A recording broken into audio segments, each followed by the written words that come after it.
Today's topic is Prognosis Part 3. So in this part, I'll be discussing about the systemic and environmental factors involved in determination of prognosis. So in this, we will be discussing about 4 factors in detail. The smoking, systemic disease or condition, stress and genetic factors. So you can remember this as triple S and G. Smoking. A lot of epidemiological studies states that smoking is considered to be a risk factor for the development and progression of periodontitis. So our first initiative should be to inform the patient that if you smoke, this can actually progress the disease even further, and it would be better that you try to stop and bring about a smoking cessation. Because for even if you start the treatment, for those patients, if you try to compare for those patients who are a smoker and a non-smoker, the non-smokers tend to respond well when compared to the smokers. So now I have made a tabular column on how the prognosis is while smoking and after smoking cessation.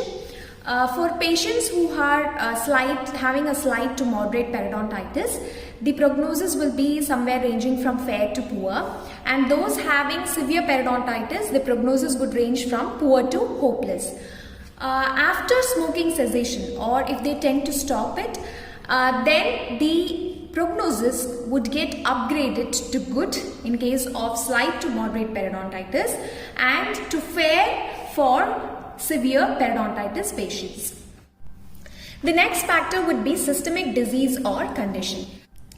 So the correction of any systemic disease could actually bring about an improvement in the prognosis of the disease. So now coming to the diabetes type 1 and type 2, numerous epidemiological studies have stated that they could actually increase the incidence and the disease progression of periodontitis.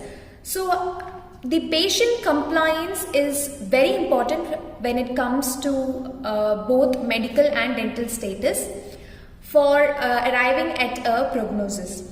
In case of medical status, the patient should be in a good diabetic control. And in case of dental status, patient should maintain a good oral hygiene status, and he should report properly for the maintenance visits. In case of a well-controlled diabetes patient, the prognosis would be good for a slight to moderate periodontitis patients. Even for the Parkinson's disease, the patient compliance is quite important. But it is very difficult for the patient to maintain the oral hygiene on a daily basis. So, with the help of a newer electronic brushes, it is a bit easier. So, all these factors will play a role in the prognosis of the disease.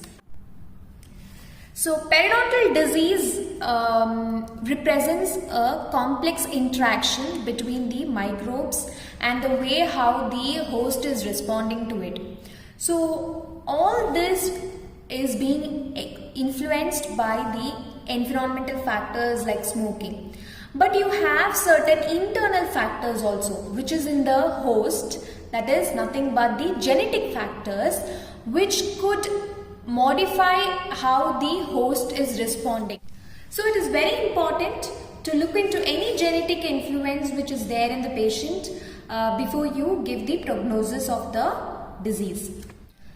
So to see if the patient has any genetic influence, we need to see if there is any presence of IL-1 polymorphisms, how is the IgG2 antibody titer level, and the expression of Fc gamma R2 receptor, how are they, and if the patient has any leukocyte adhesion deficiency 1 disorder. So all these have to be considered, and then you should arrive at the prognosis for the patient.